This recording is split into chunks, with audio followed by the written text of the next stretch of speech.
এই যে নুসরাত ফারিয়াকে ধরা হলো, এটা কি আপনি কি যৌক্তিক মনে করছেন বিষয়টি? অবশ্যই যৌক্তিক, এবং ওর সাথে যারা যারা ওই অভিনয় শিল্পী ছিল আমরা জোরালোভাবে দাবি জানাচ্ছি তাদেরকেও আইনের আওতায় আনা হোক এবং তাদেরও বিচার করা হোক। কিন্তু এক কথা এরকম আসছে যে সে হচ্ছে শেখ হাসিনার চরিত্রে অভিনয় করার জন্যই তাকে ধরে নিয়ে যাওয়া হয়েছে। এখন এই বিষয়টা কতটুকু যৌক্তিক, যে অভিনয়ের জন্য নাকি সে সরাসরি আওয়ামী লীগের সাথে জড়িত ছিল? দেখেন, অভিনয় করুক আর যাই করুক, সে তো একটা ফ্যাসিস্টের দলের পক্ষ নিয়েই সিনেমাটা বানিয়েছে, কারণ তারা ভুল তথ্য দিয়েছে সিনেমার মাধ্যমে। বিএনপির লোক কি ভাই যুদ্ধের সময় মারা যায় নাই? বিএনপির লোকজন কি দেশ স্বাধীন করে নাই? শুধু আওয়ামী লীগই কি ৭১ যুদ্ধ করেছিল?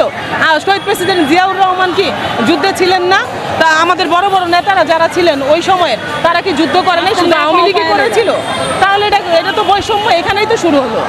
এই যে অভ্যুত্থানের পরে আপনারা নির্বাচন বলে লাফাচ্ছেন, বিএনপি লাফাচ্ছে। ভাই দেখেন, যদি আমরা সরাসরি যুক্ত না থাকতাম, 500+ আমাদের নেতাকর্মী কিভাবে মারা গেল? ঘরে বসে মারা গেছে? অবশ্যই রাজপথে আমাদের নেতাকর্মী মারা গেছে, তারা একা কোনোদিন দেশ স্বাধীন করে নাই। আমাদের ছাত্র দল, যুব দল, মূল দল এবং ইনফ্যাক্ট আমরা মহিলা দল, সর্বস্তরের নেতাকর্মী আমরা রাজপথে ছিলাম। আমরা যদি ঘরেই থাকতাম, আমাদের 500+ নেতাকর্মী কিভাবে মারা গেল সেটার আগে উত্তর দিতে হবে তাদের। তারপরে সে বলতে পারবে যে তারা একা যুদ্ধ করে সফল হয়েছে।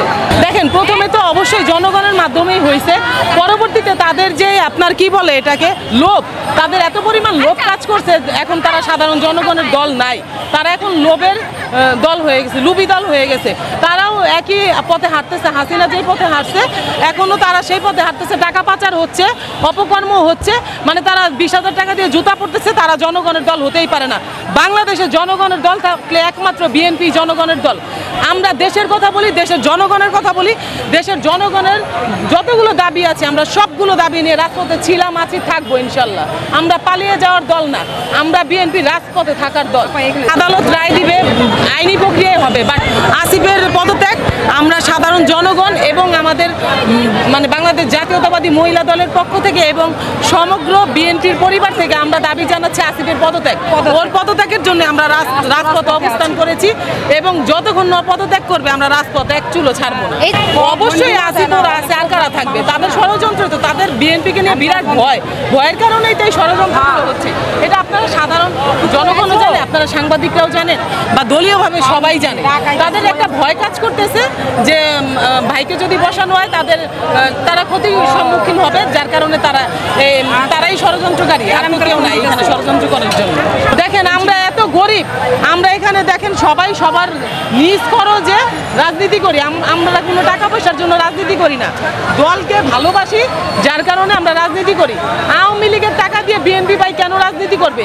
এনসিপি রাজনীতি করে, এটা আপনারা দেখেছেন। ওই বাউল শিল্পী মমতাজ যখন পেটাইছে তখন সে স্বীকার করছে যে আওয়ামী লীগের টাকা দিয়ে এনসিপি রাজনীতি করতেছে। এটা তো একদম প্রমাণিত ভাই, আওয়ামী লীগের মুখেই তো স্বীকারোক্তি দিচ্ছে।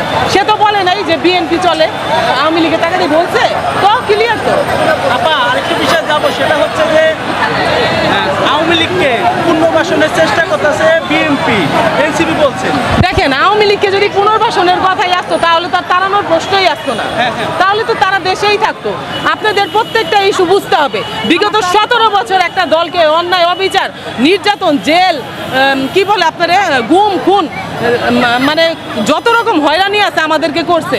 কিন্তু আমরা প্রত্যেকটা আন্দোলনের পরে আরো শক্তিশালী আমরা রাজপথে ফিরে এসেছি। বিএনপি ভেঙে যাবে বাট মচকাবে না, এটা আওয়ামী লীগ বুঝে গেছে, এনসিপিও বুঝে যাবে। আপনাদের কাছে মনে কি হয় যে এনসিপি কি একা পতন করা এটা কি সহজ ছিল?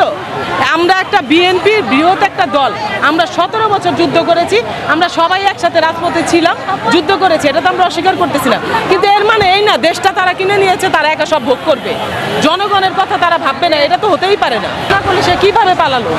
হ্যাঁ, যেখানে সাধারণ একটা নেতাকর্মী পালাতে পারতেছে না, গেলে অ্যারেস্ট হচ্ছে এয়ারপোর্টে, সে কিভাবে পালিয়ে যায় তো সূক্ষ্মভাবে? এতে তার মানে বুঝার অবকাশ রাখে না। অবশ্যই তাদের হেল্পের মাধ্যমে পালিয়েছে।